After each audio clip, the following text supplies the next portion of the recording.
तो हेलो मेरे प्यारे दोस्तों, एक बार फिर से स्वागत है आपका अपने यूट्यूब चैनल में। तो दोस्तों, आज का हमारा ये दूसरा क्लास है। आपको बता दें कि हमारा ये क्लास जो है वो रेलवे रिक्रूटमेंट 2024 में जितने भी सारे रेलवे से रिलेटेड एग्जाम हैं, चाहे वो एनटीपीसी का हो, आरआरबी जेई का हो, टेक्नीशियन का हो या फिर आरपीएफ एसआई का हो, इन सब में से किसी का भी एग्जाम हो, उन सारे एग्जाम्स के लिए हमारे ये जो क्लास का सीरीज है जीके जीएस अभ्यास, उसमें बहुत ही इंपॉर्टेंट रोल प्ले करने वाला है।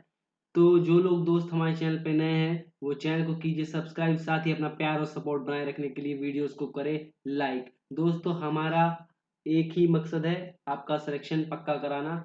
और इसी सीरीज में हम आगे बढ़ते हुए आज हम आपको लेके आए हैं दूसरा क्लास। तो आइए बिना किसी देरी के, बिना किसी बकवास के शुरू करते हैं आज का हमारा ये जीके जीएस अभ्यास सीरीज सेट 2। तो जिसमें सबसे पहला क्वेश्चन है, संसद के दोनों सदनों की संयुक्त बैठक के दौरान यदि लोकसभा अध्यक्ष अनुपस्थित है तो संयुक्त बैठक की अध्यक्षता निम्नलिखित में से कौन करेगा। क्या बोला गया है कि संयुक्त बैठक की अध्यक्षता जनरली कौन करता है? लोकसभा अध्यक्ष करता है। बहुत ही इंपॉर्टेंट, यहाँ से एक सवाल बन सकता है कि संयुक्त जो बैठक होती है लोकसभा और राज्यसभा, दोनों सदन मतलब लोकसभा और राज्यसभा का जो दोनों का संयुक्त बैठक होता है, तो वो जनरली कौन लेता है? लोकसभा अध्यक्ष का जो होता है वो उसका मेन अध्यक्ष होता है और उसकी अध्यक्षता करता है। अगर उस अध्यक्षता में वो भाग ना ले पाए तो उसके बाद कौन करेगा? तो इसका सही आंसर हो जाएगा लोकसभा उपाध्यक्ष। तो क्या है, लोकसभा अध्यक्ष की अनुपस्थिति में संसद के दोनों सदनों की जो नियुक्ति की बैठक, संयुक्त बैठक की अध्यक्षता करेगा, वो कौन करेगा? लोकसभा का उपाध्यक्ष करेगा। कौन करेगा? लोकसभा का उपाध्यक्ष करेगा। अगर लोकसभा के उपाध्यक्ष भी अनुपस्थित रहे तो उस केस में क्या होगा? राज्यसभा के उपसभापति। अगर मान लीजिए लोकसभा का उपाध्यक्ष भी क्या रहे? अनुपस्थित रहे, तो उस केस में क्या होगा? उस केस में राज्यसभा का जो उपसभापति होता है, राज्यसभा का जो उपसभापति होगा वो उसका बैठक की अध्यक्षता करेगा। उपसभापति जनरली कौन करता है? जनरली लोकसभा अध्यक्ष करता है। लोकसभा अध्यक्ष नहीं रहने पे कौन करेगा? लोकसभा उपाध्यक्ष करेगा। और लोकसभा उपाध्यक्ष भी अगर अनुपस्थित रहे तो कौन करेगा? राज्यसभा का उपसभापति करेगा। अगर इन सभी में क्या है, कोई भी मौजूद नहीं है तो उस केस में क्या करेगा? संसद का कोई अन्य सदन के दोनों सदनों में से क्या है, सहमति बनाकर जो है अध्यक्षता कर सकते हैं। और संविधान के जो है, भारतीय संविधान के क्या है, अनुच्छेद 108 के मुताबिक राष्ट्रपति संसद की संयुक्त बैठक बुलाते हैं। ये भी क्वेश्चन आ सकता है कि अनुच्छेद कितना के अंतर्गत? अनुच्छेद अनुच्छेद 108 के अंतर्गत क्या है, राष्ट्रपति जो संसद की संयुक्त अध्यक्षता या बैठक बुलाते हैं। और इसमें क्या है, जनरली क्या होता है, संसद की जो संयुक्त बैठक होती है वो क्या होता है, विधेयक से जुड़े मामले, एक खासकर मामले में बुलाया जाता है। मतलब जो भी विधेयक से रिलेटेड मामला है उस केस में बुलाया जाता है। और संयुक्त बैठक में दोनों सदनों की सदस्यों की कुल संख्या कितना होना पड़ेगा? 1/10वां भाग जो है गणपूर्ति होती है। साथ ही साथ क्या होता है, संविधान संशोधन से जुड़े मामलों में भी क्या होता है, संयुक्त बैठक जो है उसका प्रावधान क्या है, लागू नहीं होता। अगर संविधान संशोधन होता है तो उस केस में संयुक्त बैठक का कोई प्रावधान नहीं है। तो ये था हमारा संसद से रिलेटेड जो क्वेश्चन था, उससे रिलेटेड इंपॉर्टेंट टॉप फैक्ट्स जो थे। अब बढ़ते हैं अगले क्वेश्चन की तरफ। नेक्स्ट है, वस्त्र निर्माण के प्रयोग में लाए जाने वाले पदार्थ जिनका स्रोत पादप नहीं होते हैं कहलाते हैं।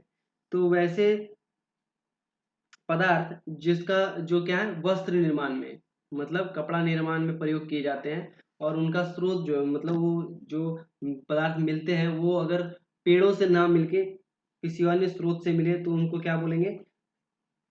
संश्लिष्ट तंतु या फिर संश्लिष्ट रेशे बोलेंगे। क्या बोलेंगे? सिंथेटिक रेशे या फिर संश्लिष्ट तंतु बोलेंगे इनको। वैसे सभी जो पदार्थ हैं जिनका निर्माण क्या है, वस्त्र निर्माण में किया जाता है, और वो क्या करते हैं, पेड़ों से नहीं मिलते, तो उस केस में उसको संश्लिष्ट तंतु या फिर सिंथेटिक रेशा बोलेंगे। इसका अन्य उदाहरण क्या है? इसका अन्य एग्जाम्पल जो है, अन्य उदाहरण क्या है, नायलॉन है। नायलॉन भी क्या है, संश्लिष्ट तंतु का जो उदाहरण है। इसके अलावा पॉलिएस्टर, बहुत ही कॉमन नेम है, आप लोगों ने भी सुना होगा पॉलिएस्टर। पॉलिएस्टर भी क्या है, संश्लिष्ट तंतु यानी सिंथेटिक जो रेशा है उसका उदाहरण है। इसके अलावा रेयॉन, रेयन ये भी क्या है, संश्लिष्ट तंतु का उदाहरण है। बढ़ते हैं अगले क्वेश्चन की तरफ। नेक्स्ट है दोस्तों, सिंधु नदी अरब सागर में गिरती है, इसका उद्गम स्थल क्या है? तो सिंधु नदी जो क्या है, अरब सागर में गिरती है, उसका उद्गम स्थल पूछा गया है यहाँ पे। तो इसका उद्गम स्थल जो है सियाचिन हिमानी, क्या है, सियाचिन हिमानी है। सिंधु नदी जो अरब सागर में गिरती है उसका उद्गम स्थल क्या है, सियाचिन हिमानी है। और सिंधु नदी का उद्गम स्थल कहाँ से होता है, ये तिब्बत के मानसरोवर झील के पास से जो सियाचिन हिमानी है वहां पे होता है। और इसके पास का नाम क्या है, सिनकाबा नामक जलधारा। कौन सी जलधारा से होता है, सिनकाबा,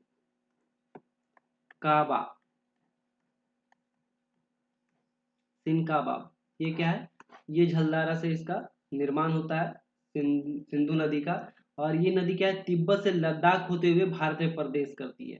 सबसे पहले तिब्बत से, फिर लद्दाख, लद्दाख से होते हुए लद्दाख में जो है इंडिया में ये प्रवेश कर जाती है। और कहाँ पे गिरती है, तो अरब सागर में गिरती है। और सिंधु नदी को हम लोग क्या बोलते हैं, इंडस, सिंधु नदी को क्या बोलते हैं, इंडस रिवर भी बोलते हैं। क्या बोलते हैं, इंडस रिवर भी। और सिंधु नदी जो है एशिया की सबसे लंबी नदियों में से एक है, सबसे लंबी नदियों में से एक है। आपको क्या करना है, कमेंट सेक्शन में एशिया की सबसे लंबी नदी का नाम मेंशन करना है कि एशिया की सबसे लंबी नदी जो क्या है, कौन सी है, ये कमेंट सेक्शन में आप लोग बताइए दोस्तों। और सिंधु नदी जो है हड़प्पा सभ्यता का विकास के लिए भी जाना जाता है। सिंधु घाट नदी घाटी जो सभ्यता है वो हड़प्पा सभ्यता भी कहा जाता है, ये सिंधु नदी के किनारे ही हुआ था। साथ ही साथ सिंधु नदी की जो सहायक नदियां हैं वो कौन कौन सी है, सिंधु नदी की सहायक नदियां आपसे पूछा जाएगा तो कौन कौन सा है, झेलम। सिंधु नदी की सहायक नदियां कौन सा है, झेलम, चेनाब, झेलम, चेनाब, रावी, व्यास, झेलम, चेनाब, रावी, व्यास और सतलज, ये सभी क्या है, सिंधु नदी की सहायक नदियों में से एक है। और सिंधु नदी जो है पाकिस्तान की सबसे लंबी नदी है। सिंधु नदी क्या है, पाकिस्तान की सबसे लंबी नदी है। बढ़ते हैं अगले क्वेश्चन की तरफ दोस्तों। नेक्स्ट है, फाइबर ऑप्टिक्स किस सिद्धांत पर कार्य करता है? क्या पूछा गया है, पूछा गया है फाइबर ऑप्टिक्स जो है वो किस सिद्धांत पर कार्य करता है? सही आंसर है संपूर्ण आंतरिक परावर्तन, टोटल इंटरनल रिफ्लेक्शन। यानी जो फाइबर ऑप्टिक्स होता है वो किस पे काम करता है, संपूर्ण आंतरिक परावर्तन पे काम करता है। ऑप्टिकल फाइबर जो क्या है, सिलिका, जनरली क्या बनती है, सिलिका, या जिसको हम लोग सिलिकॉन भी बोलते हैं, सिलिका से बना होता है। और ये क्या है, पतली बेलनाकार पाइप जैसा रहता है, पाइप जैसा, नली जैसा रहता है। और इसमें क्या होता है, टोटल इंटरनल रिफ्लेक्शन होता है। जनरली किस में यूज किया जाता है, टेलीफोन, कंप्यूटर आदि में जो डाटा भेजने के लिए, जो इंटरनेट सेवाएं प्रदान करने के लिए किया जाता है उसमें किया जाता है। और इसमें जनरली क्या है, ग्लास या प्लास्टिक से बने जो फाइबर के धागों के जरिए क्या होता है, काम करता है। और साथ ही साथ इसमें क्या होता है, प्रकाश का जो बीम है वो टकराता है, फिर अंदर ही क्या है, टोटल इंटरनल रिफ्लेक्शन होती है, फिर टकराता है, फिर अंदर रिफ्लेक्शन होता है। और यही क्या प्रोसेस आगे कंटिन्यू होता जाता है। इस प्रकार वो क्या करता है, आगे बढ़ता रहता है। इसमें क्या होता है, जैसे ये फाइबर है, इसमें क्या होता है, लाइट बीम यहाँ पे टकराया, फिर ये अंदर यहाँ से टकराया, फिर यहाँ टकराया, फिर यहाँ टकराया। ये क्या, टोटल इंटरनल रिफ्लेक्शन के कारण दीवार में टकरा के आगे बढ़ता जाता है। तो ये क्या करता है, इसी को हम लोग क्या बोलते हैं, टोटल इंटरनल रिफ्लेक्शन के कारण वो क्या करता है, आगे बढ़ता है। अगर सिंगल मोड फाइबर होता है तो उसका यूज क्या होता है, लंबी दूरी तक, अगर सिंगल मोड फाइबर होता है तो लंबी दूरी तक सिग्नल भेजने के लिए उपयोग किया जाता है। और अगर मल्टी मोड फाइबर रहता है तो उसके इसमें छोटी दूरी तक सिग्नल भेजने के लिए मल्टी मोड फाइबर का यूज किया जाता है। तो बढ़ते हैं अगले क्वेश्चन की तरफ दोस्तों। तो जो लोग दोस्त हमारे चैनल पर नए हैं वो चैनल को कीजिए सब्सक्राइब, साथ ही अपना प्यार और सपोर्ट बनाए रखने के लिए वीडियोस को करें लाइक दोस्तों। अब नेक्स्ट है, सिंधु सभ्यता संबंधित है। सिंधु सभ्यता किससे संबंधित है, कौन से युग से संबंधित है?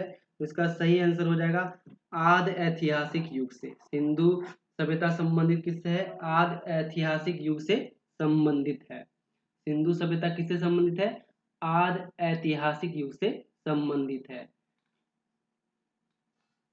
और आद इतिहास शब्द का मतलब क्या होता है कि जहाँ पे क्या हुआ साक्षरता के आगमन का जो शुरुआती फेज था, मतलब जहाँ के बाद से ऐसा माना जाता है कि उसके बाद लिखने और पढ़ने का जो जानकारी था वो मिलता है, उसके लिखने और पढ़ने की जानकारी मिलती है, वहां से हम लोग क्या मानते हैं, आदि ऐतिहासिक युग मानते हैं। और सिंधु सभ्यता में जो ऐसा माना गया है कि वहाँ के लोग क्या करते थे, लेखन जानते थे, लिखना जानते थे, और उनकी लिखी लिपि को अभी तक पढ़ा नहीं जा सका है।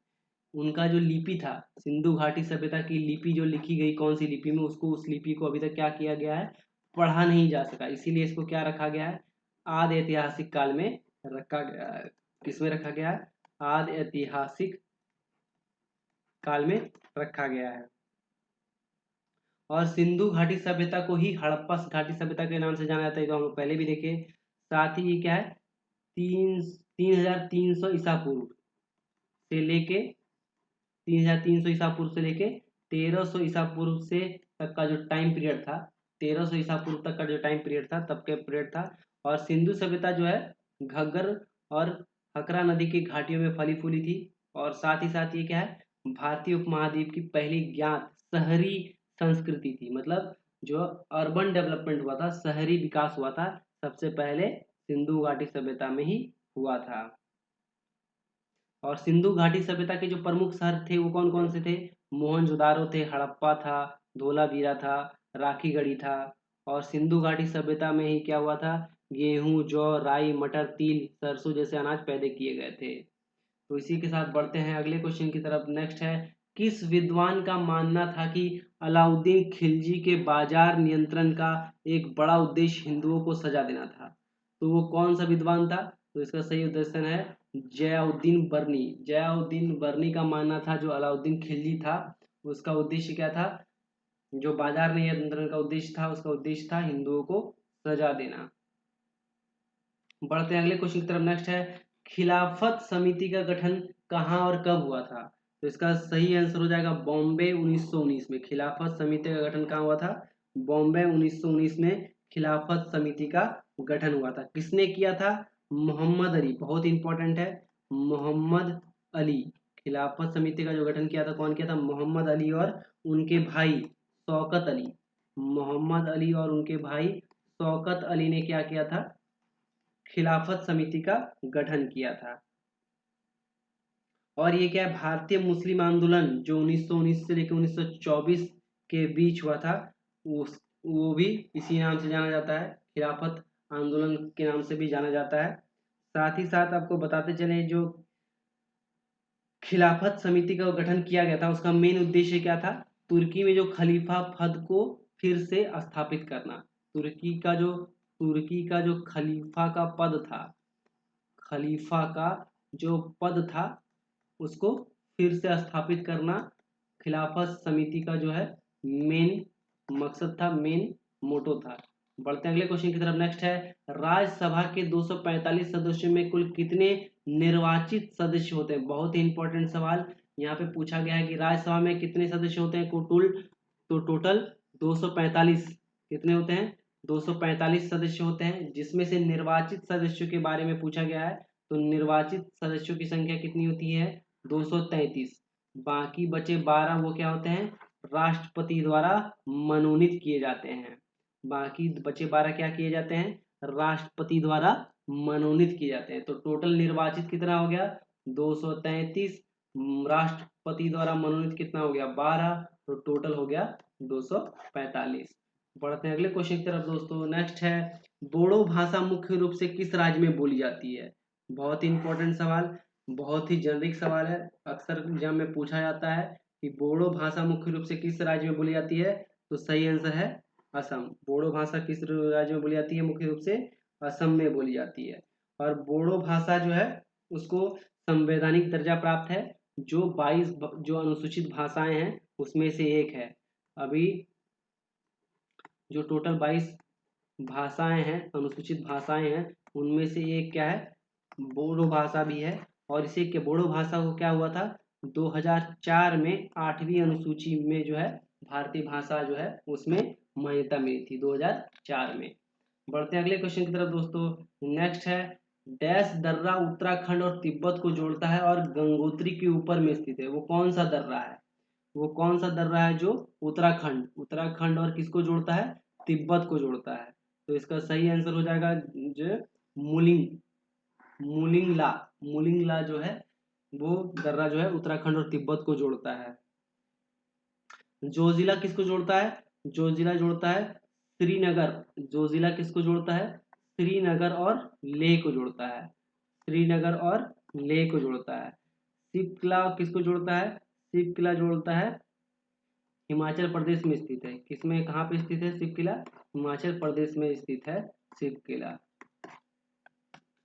तो थैंक यू दोस्तों, होप आपको हमारा ये वीडियो सीरीज पसंद आ रहा है। तो जो लोग दोस्त हमारे चैनल पे नए हैं वो चैनल को कीजिए सब्सक्राइब, साथ ही अपना प्यार और सपोर्ट बनाए रखने के लिए वीडियोस को लाइक करना मत भूलिएगा दोस्तों। और अगर आपका कोई सजेशन हमारे लिए है तो आप हमें कमेंट सेक्शन में बता सकते हैं। मिलते हैं नेक्स्ट वीडियो में, तब तक के लिए धन्यवाद।